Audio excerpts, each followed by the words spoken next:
With COVID in the air, we're all thinking about and talking about risk. The problem is that our human brains are not built to think about risk clearly.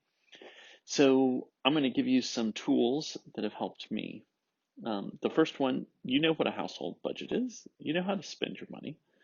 You know what the cost of living is, and you know what a bargain looks like when you see one. So let's start talking about risk in the same way that we talk about a budget. A basic risk budget is the chance that you're willing to take of getting COVID in a year.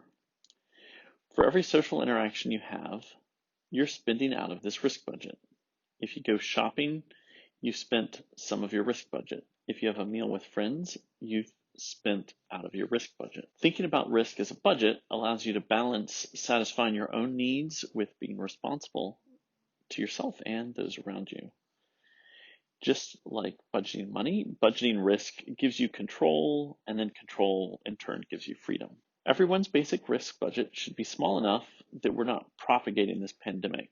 A nice rough guesstimate for what this probability should be is 1 in 100 chance that you get COVID within a year. This is a tight, but it's a workable budget.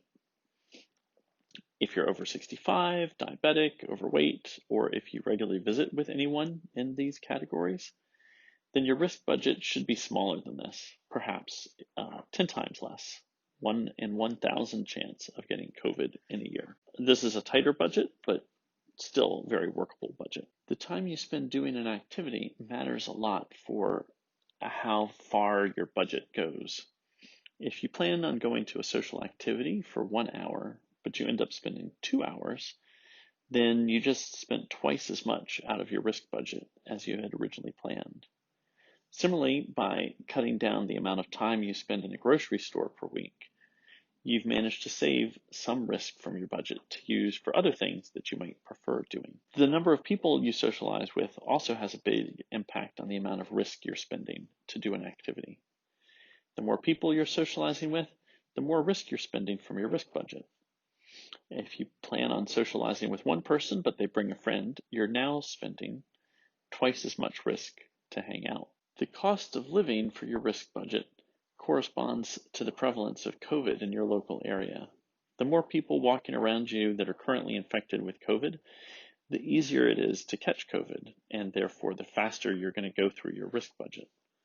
We think of Fargo, North Dakota as an inexpensive place to live, and San Francisco is expensive. And this is true for dollars, but not for COVID. That the reverse is true.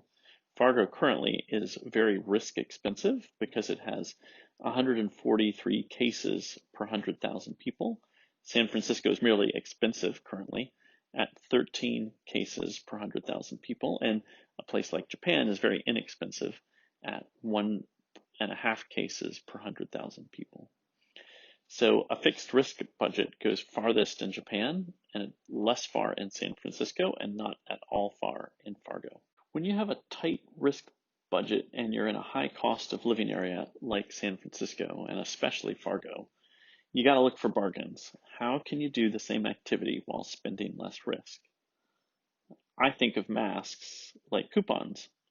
If I wear a mask, I can hang out with my friend for twice as long for the same cost to my risk budget. And if I can get my friend to wear a mask effectively, then we can socialize for even longer, perhaps 4 times as long, and for not much added inconvenience. Similarly, being outdoors is a huge bargain. If you take the same activity you were planning indoors and move it outdoors where there's plenty of airflow, you can reduce the impact to your risk budget by 10 or 20 times. These are the basics of risk budgeting. I hope it helps you balance your life and add some feeling of control to your current life.